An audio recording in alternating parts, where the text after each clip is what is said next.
Welcome to Home Away from Home. My name is Ifelua Akomolede, and I'll be your host for this episode. This communications project was developed in collaboration with my group members Phoebe, Aiden, and Danielle, who have helped shape the research, interviews, and production you will hear today.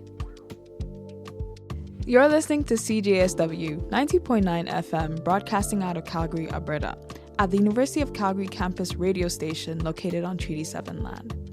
I would like to take this opportunity to acknowledge the traditional territories of the people of the Treaty 7 region in southern Alberta.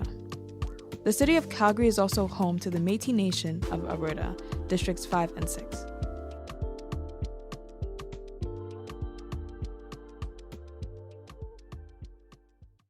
This episode focuses on the expansion of the UCalgary African Studies program and African student clubs. But the story doesn't end there. It also speaks to anyone who has ever felt unsure of where they belong. The spaces we discuss show that belonging can be created and shared, turning campus into a more inclusive sense of home for everyone. You will hear from the voices of those whose experiences sit at the heart of this story. We interviewed UCalgary alumni Ebenezer Belene, Co-President Eden Bogal from the Ethiopian and Eritrean Students Association, and African Studies Task Force member Duye Igonidera. You'll also hear from UCalgary student perspectives as we explore how advocacy and student leadership turn African diasporic memories into concrete spaces of belonging at UCalgary. For many years, the African Studies program at the University of Calgary was sustained by one professor, Dr. Roland Cesar Apentic, who led the program's only 2 courses. In 2020, 5 UCalgary students pushed for something more. A proposal developed by 5th-year Global Development Studies student Ebenezer Belene secured a $400,000 grant that funded the hiring of a new professor, the creation of several new courses, and speaker programs that focus on Africa and the African diaspora. At the same time, growing awareness of systemic racism following George Floyd's death due to police brutality added urgency to their efforts, ultimately leading to the formation of the African Studies Task Force. To understand advocacy more broadly, we spoke with UCalgary alumni Ebenezer Belene, who shaped student life by leading events and advancing African studies to better support African diasporic students. My name is Ebenezer Belene. I'm an Ethiopian Canadian who was born and raised here in Calgary, Alberta. I do many things from day to day, but I'm most blessed to partake in the role of chair of the African Studies Task Force at the University of Calgary. The goal of the task force is to support our small but mighty minor program in the field of African studies. We're supporting all of the initiatives, the events, the student engagement activities, but also the classes that we teach to hundreds of students across campus on a year-to-year basis. So our goal is to ultimately teach people about the African continent, but also to help African students flourish academically, socially, and professionally.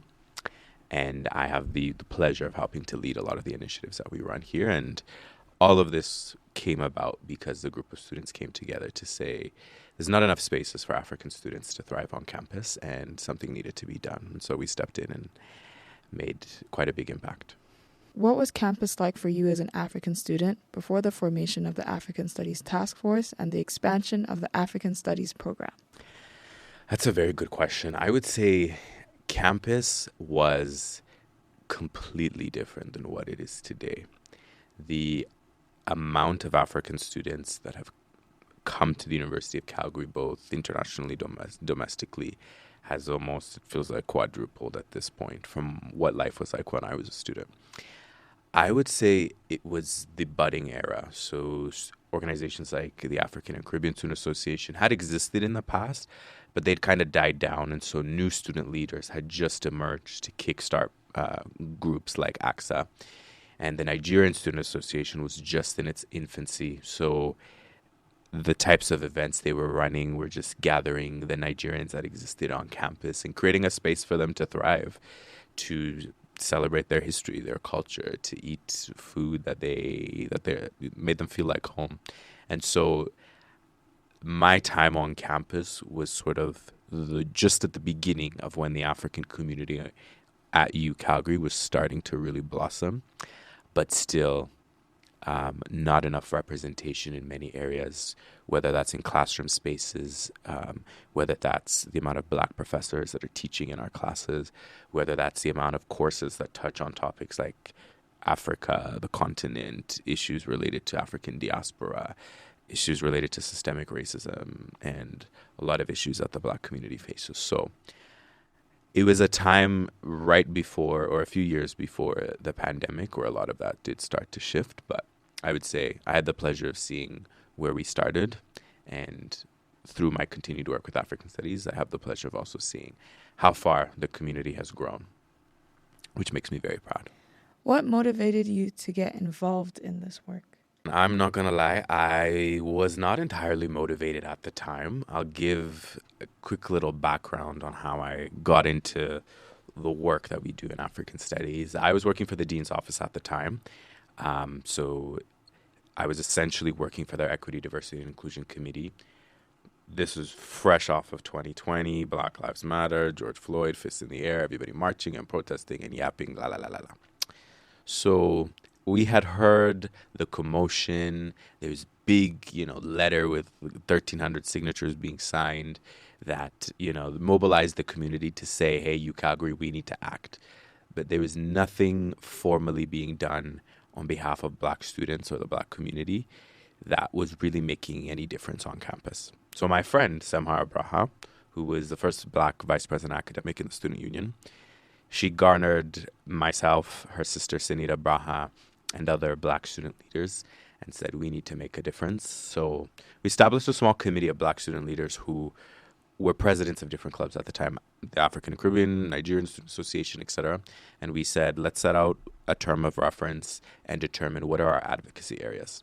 Among the ones that we identified, expanding the African Studies program came about as a very strong way to support the African community on campus. And that was largely because our professor, Dr. Roland Apentic, who is the director of the African Studies program, had made it clear to us that the demand for more courses regarding the African continent was needed on campus. Students were desperate, but there was only 2 classes. So how do you minor in a program with only 2 classes? So as a result, I was pushed into this this group of Black leaders who were then going to seek after funding to expand this program from what it was 6 years ago to what it is now.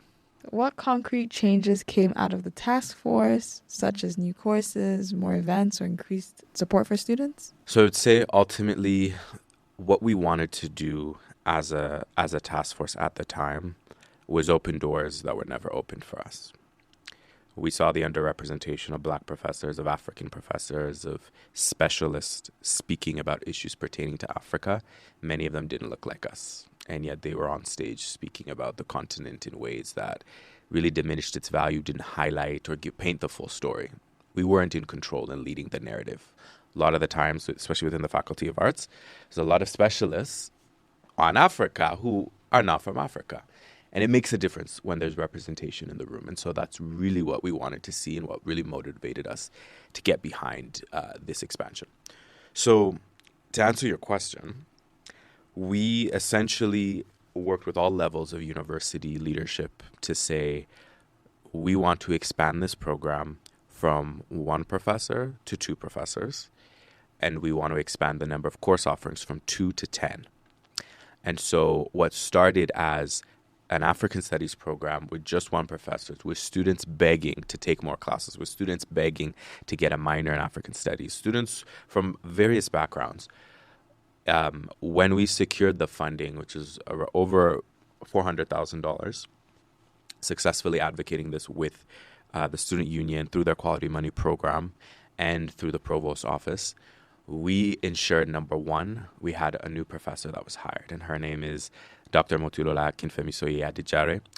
She's an amazing, amazing professor that's been added to our amazing faculty at the African Studies program. She now leads the new courses that we proposed. So first advocacy win, new professor to teach more courses. Second advocacy wins was the type of courses that we introduced.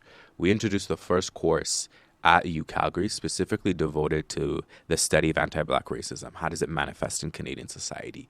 Talking about issues like microaggressions, the white privilege, talking about colorism, talking about systemic racism. We hear buzzword after buzzword. What does it mean? What does it feel like? And it's all being taught by a Black woman, a woman who knows what racism is, what it feels like, a woman who exists in space where she has to navigate through all of these different buzzwords that we hear day in and day out. So representation was achieved in that respect because new professor teaching new and innovative courses that didn't exist in the past. And for many, at the same time, while this is happening, the African student population on campus is growing more and more and more and more every single year. So exponentially that our classes were just starting to get filled left and right. So even as it stands, all of our African studies classes are filled to the brim, waitlisted before every semester starts. So it'll be April. We'll go off summer break. Halfway through summer, all classes for fall are filled for African studies. Same thing for winter. It'll be halfway through the fall semester. All classes for winter are full and waitlisted. And so the demand for this type of knowledge is there, all because students decided to say enough is enough. We need to see ourselves in these spaces. We need to hear our stories. We need to learn about our continent. And another thing that I think is really important is the fact that African students now get a chance to have that home field advantage. You're coming into a space where you're learning about your own continent. There's safety. You feel like, okay, I'm familiar with this type of content and material that's being taught.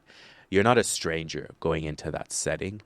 And to have a Black woman teach it to you, it adds just that another level of, wow, I feel safe in this space. I feel like I can contribute. I feel like my voice matters. I see so much of myself in Dr. Motulola, in Dr. Apentic. And it changes your worldview. I truly think that you can't get the type of decolonized perspective that is taught in the African Studies program in any other discipline across the university. You won't see the world from the specific lens that we see the world in as people who engage in scholarship related to the African continent.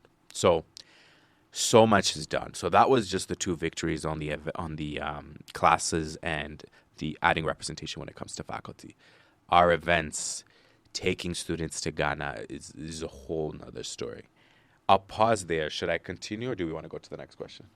I can continue? Okay, perfect. So I would say as a part two, we have an incredible amount of events that we run on campus on a year-to-year basis. All of them are focused on bringing more eyeballs and attention to the African Studies program on campus. For example, the Africa United event is a huge event that we run every year. It's over 350 students attend. It basically gives students an opportunity to see themselves, to meet all of the different Black clubs that exist on campus. There's a new Black club every day. It's incredible the way things are changing at the University of Calgary campus. This particular event gathers all of these clubs, gives them an opportunity for them to introduce themselves. All of the Black faculty are also there, and they get an opportunity to speak about the research they do. And we feel like this always an incredible opportunity for Black students to touch base with Black senior leaders like our Chancellor, John Cornish, like senior leaders like Dr. Melinda Smith, meeting our provost who gives opening remarks at all of our events, on top of faculty leaders and just generally Black professors who might be in their faculties in business, in nursing, in, the Cummings School of Medicine, you name it. We love to bring our Black professors to that event, and they love being there.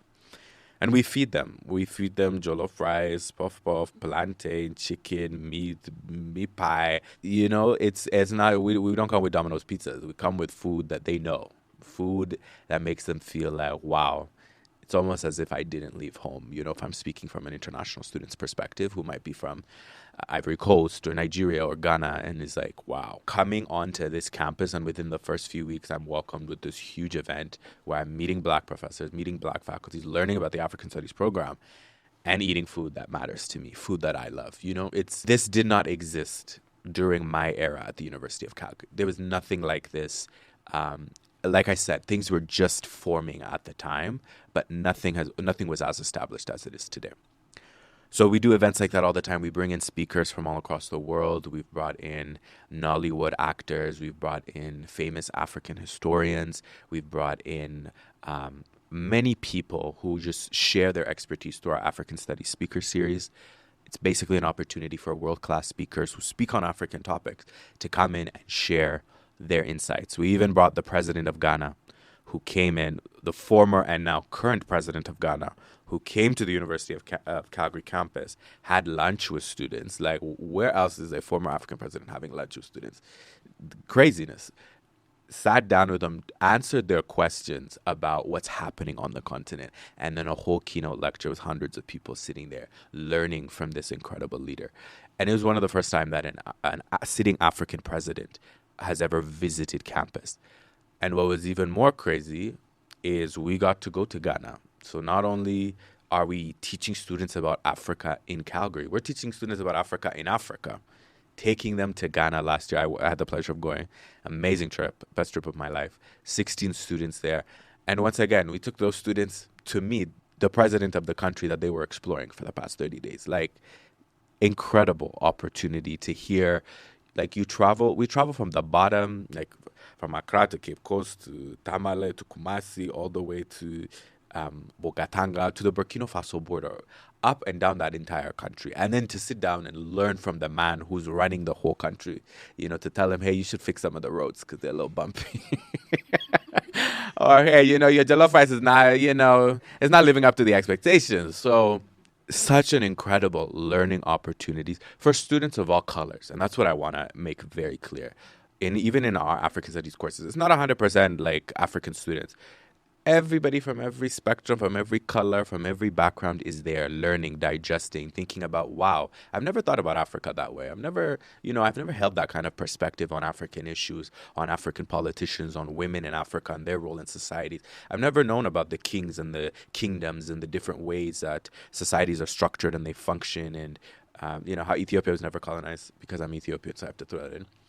There's so much that people miss about the continent that we don't that we focus on. We don't focus our history on slavery, depression, and, all of the pain and the hardship that Africans go through on a day-to-day. No, we're thriving in so many areas. We're thriving in music. We're thriving in culture. We're thriving in social media. We're thriving in entrepreneurship. We're thriving in so many different landscapes, in artistry, in clothing, in fashion. And it's like bringing light to these trailblazers and their impacts is ultimately what we're trying to do. So we're in the business of opening people's eyes about Africa. And whether that's in classes, whether that's at events, whether that's in Africa itself, we're in the business of opening people's eyes day to day, 365 days a year, from the fall, winter, and even into the spring semester. Okay, so the next question is, what kept you committed to this work? What kept me committed was a few things. One, so happy that when I started this work, I was employed under this grant that I established at the same time. And it was more so because I graduated, I was done. And my professor looked at me, he's like, you're not just going to secure this money and walk off. You're gonna help us implement this. And I said, of course, like, it'd be an honor to do that, because it'd be such a shame to get the money and then see it just die off and do it. What kept me motivated is a few things. One, I wanted to see campus change. I wanted to see the African Studies program achieve its objectives, which was twofold. One, I wanted to see our professor that we hired. She was a limited term appointment. It took almost 4 years and a lot of convincing / negotiations and deal with senior leaders to say, she needs to be a permanent member of this university. And so my victory was, hey, I don't want to pause this work until you're a permanent member of the university community. And I'm happy to announce last year she officially started as a permanent member for the University of Calgary. So she's, received her tenureship, and she's now an assistant professor teaching alongside her husband, Dr. Benga Adejare. I didn't want to leave and see this thing shattered. I wanted to leave and see things sustained. I wanted to plant roots that were very deep. And that whether that means investing in the people that we use to carry out our work, which are students, so Black student leaders from across campus. Our task force is literally made up of people that I met as young students, second year, third year. I'll give one example. Naomi Bakana, a student that we met that I met at an event like 3-4 years ago. Young student, wasn't doing much at the time, and I had pushed her and I said, I see there's value in the work that you're doing.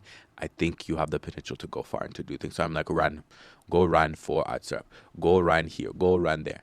And now she's the president of the University of Calgary Student Union. We have a vice president internal, Lorraine Ndovi. We have Simka Atanda on our team, who's the Faculty of Arts representative, Ruvimbo Muchkanda, who's also been Faculty of Arts representative. So building student leaders on campus was so important to me, because what's a movement if it just dies when you leave?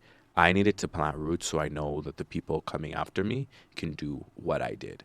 And I'll insert a quick story into here. Through the Quality Money process, which is the grant that we used to expand the African Studies program, there was a process in which we learned about how to successfully prepare an application that can get you the money that you're looking after. And so I approached students on my own team and I said, listen, there's a big issues with scholarships right now. Black students do not have dedicated scholarships that they can apply for in the university system. I told one of our students, I said, listen, I'm putting you, his name was Doye and Naomi at the time, I'm putting both of you in charge of submitting another application for $350,000 to establish a pool of money that is specifically for Black students. So it's $350,000. Each scholarship is $3,500, and 10 are awarded every year. I told them, here's the application, here's how it works, here's what you need to fill out, here's what we did when we expanded African Studies. I gave them the script, I gave them the path, and I told them, you do the work, because you guys need to lead the change, because you guys are the next generation of leaders. And they did. And through that work, they secured $350,000. And that went to Black students getting money, getting scholarships, making campus more affordable. So it all kind of circles back to the main point of there's no point in starting movements if the next generation of people that are coming before you can't replicate what you did. And one of the things that most people struggle with is navigating institutions, navigating politics, navigating, power dynamics that exist on campus. Because there's many different leaders that can say, yes, we love Black people, we're in support of your community, we want to see you guys win, la la la la la la. But where's the action? And in my head, action means money. Where's the money? Because, we can't operate for free. Jollof rice is not free. Paying for venues is not free. Bringing in speakers from across the world, they don't fly on free planes. Planes cost money. So securing these funds are so important. We even did another round of applications where we applied for money to sustain the work of the African Studies program. That was another substantial amount of money, almost equivalent to the last grant.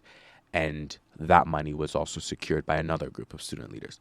So throughout the course of the advocacy work from the African Studies Task Force alone, over $1 million has been secured.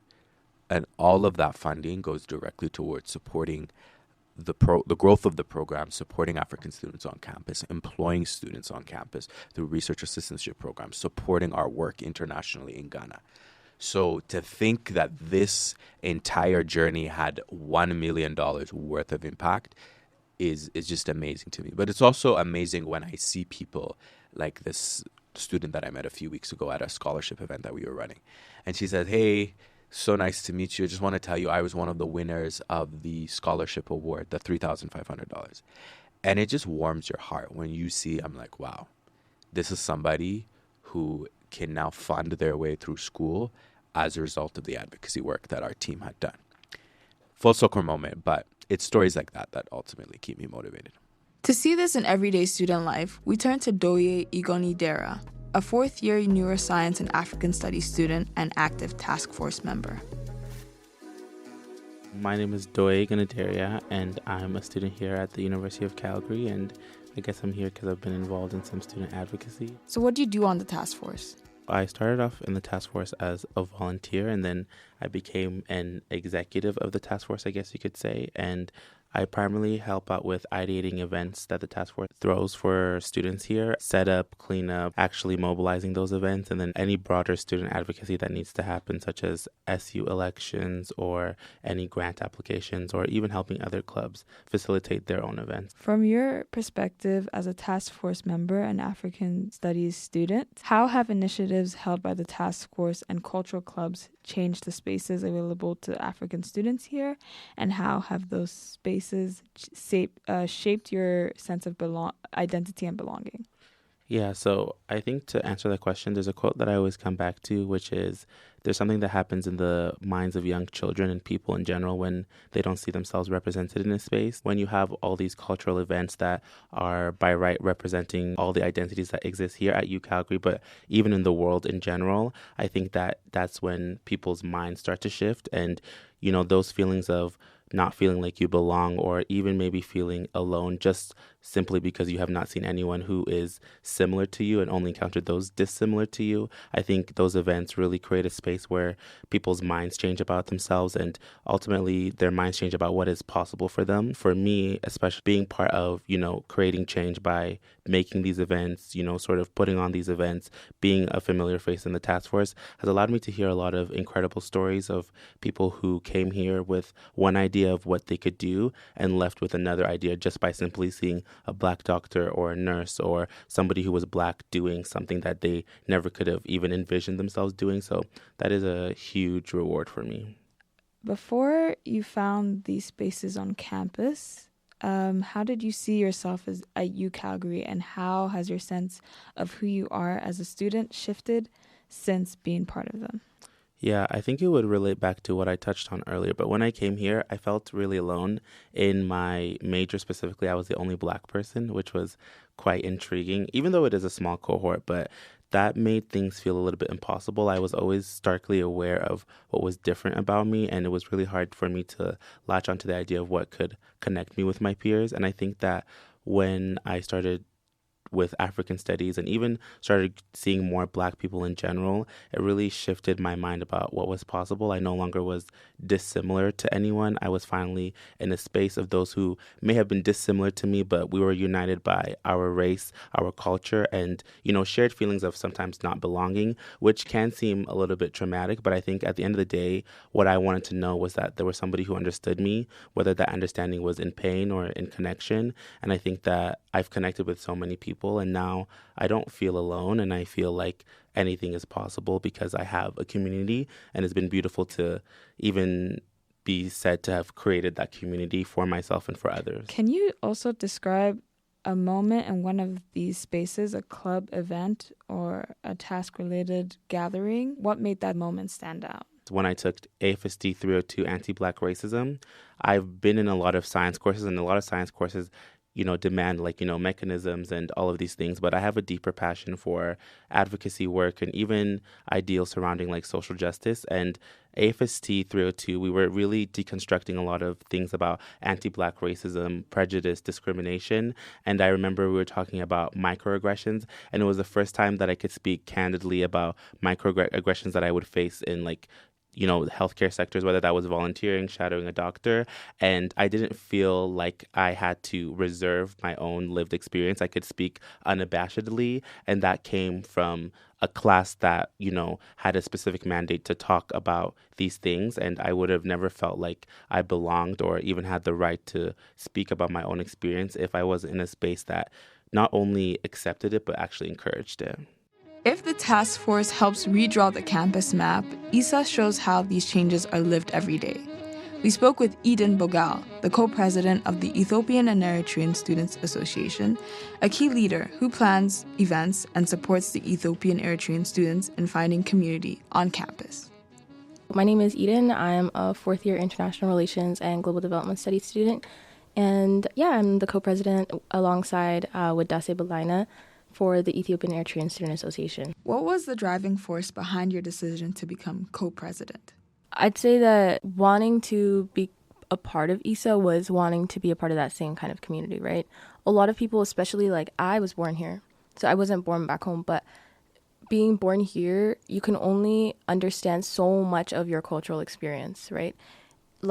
it's a very different tie that you would have versus somebody that was actually born there.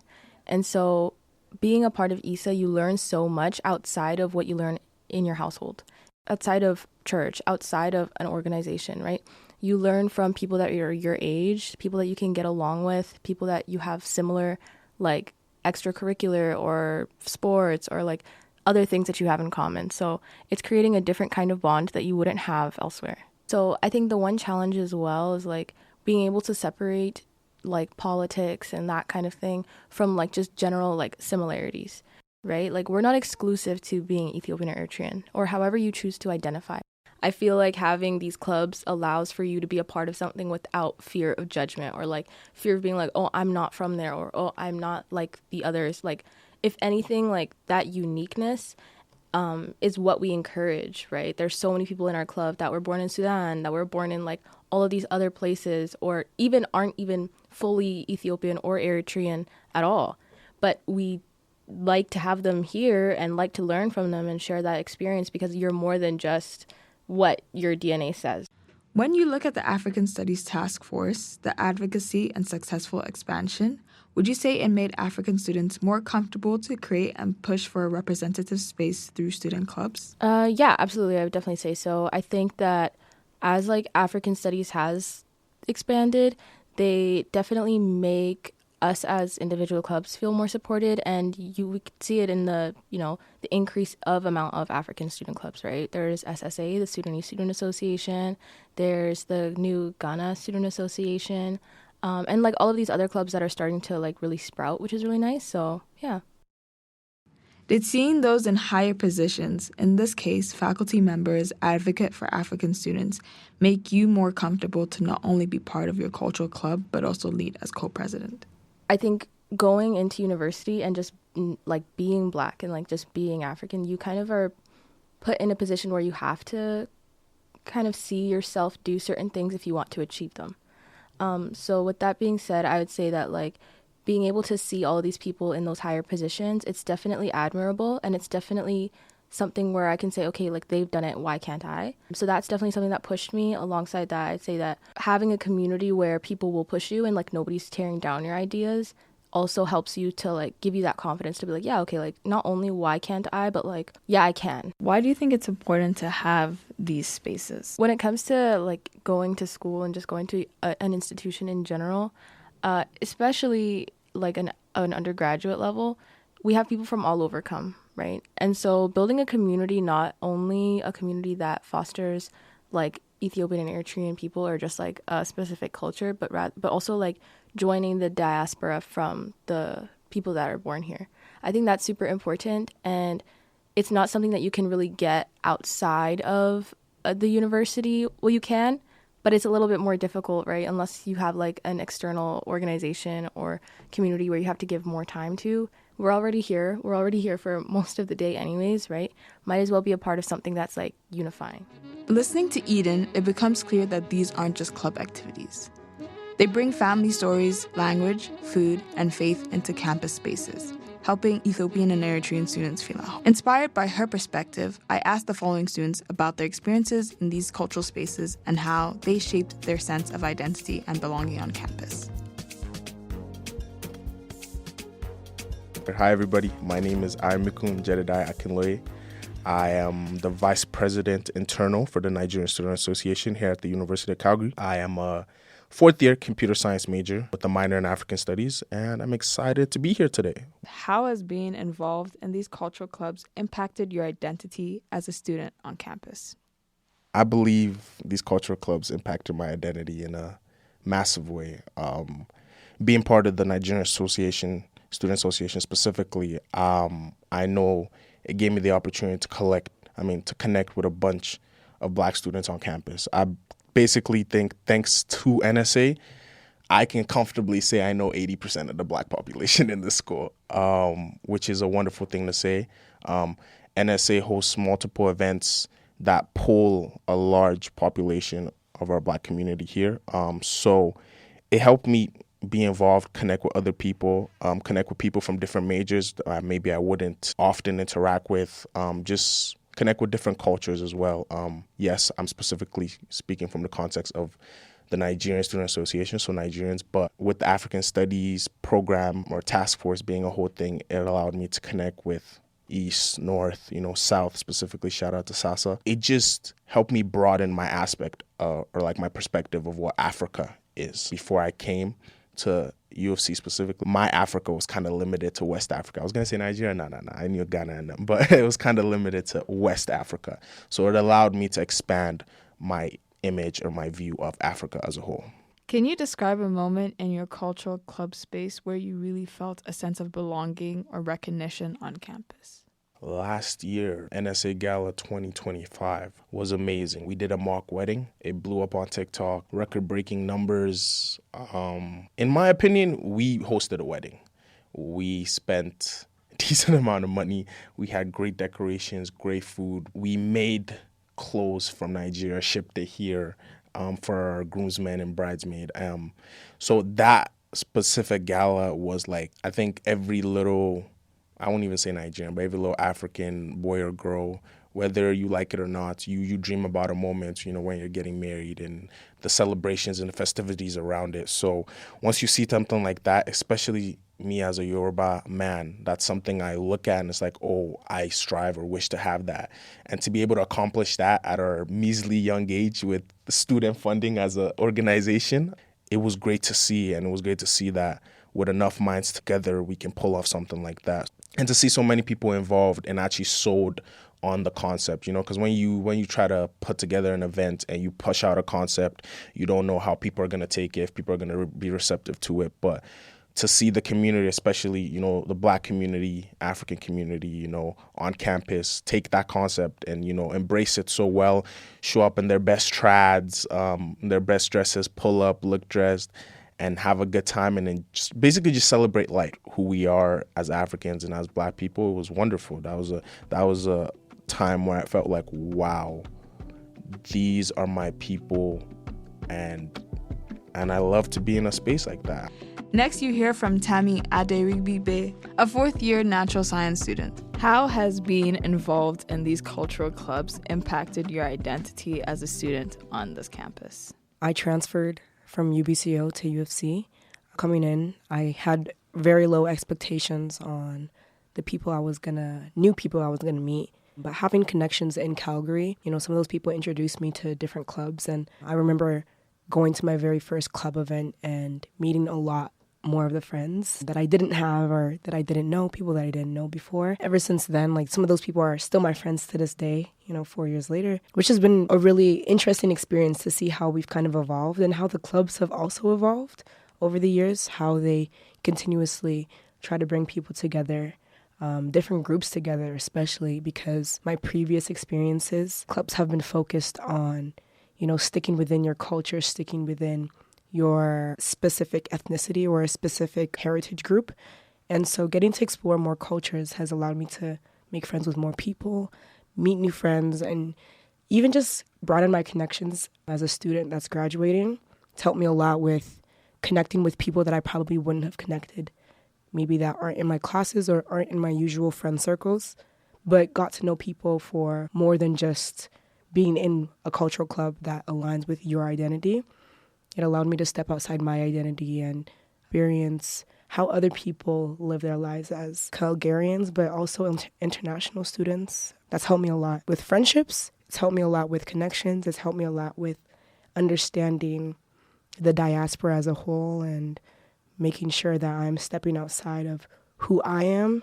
Club events and the cultural club events have allowed people from different backgrounds to come and kind of align as one and come together for a greater purpose. Lastly, you hear from Kofi Ekpe. Hi, my name's Kofi. I'm in my last year of university, a computer science student. I'm at the University of Calgary. I've been involved with a lot of African clubs and stuff, and so. How has being involved in these cultural clubs impacted your identity as a student on this campus? I think being involved in these clubs has helped me to better understand how expansive being African is. In high school, growing up in Calgary, it didn't feature a lot of Africans unless you intentionally sought it out. And I did, and it was fun while it lasted. But once I joined the University of Calgary, I lost most of my African connects. Just naturally being on campus, the student body doesn't naturally feature a lot of African students. And so I didn't have a lot of people from, Africa entering the university. And so like being involved in the clubs helped to close that gap. I was able to make a lot of friends through NSA's African movie marathon. ISA had like an Endure and Chill for some years. I've gone to all of them. Access had galas over the years, and I've been to them. Been able to really like make friends with a lot of people through there. I've also noticed that like as I progressed in my degree, the events that the orgs are throwing are actually getting a lot better over the years. I think NSA, they started with their annual theater production, I think last year, but this year it's even better. SASA just started this year, and I'm personally really impressed at like all the events that they've been able to organize. Also made me more aware of what's going on in Southern Africa culturally. Right, I think this year Ghanaian students are getting together, starting their own club, which I'm very happy about as a Ghanaian. And so, all together it just makes me feel more connected to who I am as an African. For some students, UCalgary is just lectures and deadlines. For others, courses and cultural events reflect their stories shaped by community and history. Through advocacy and organizing, these experiences become spaces that reshape the university and foster belonging. As a group, we learned that these spaces are intentionally built and meaningful. Thank you for listening to Home Away from Home. We hope these stories stayed with you and invite you to reflect on the spaces that make you feel at home.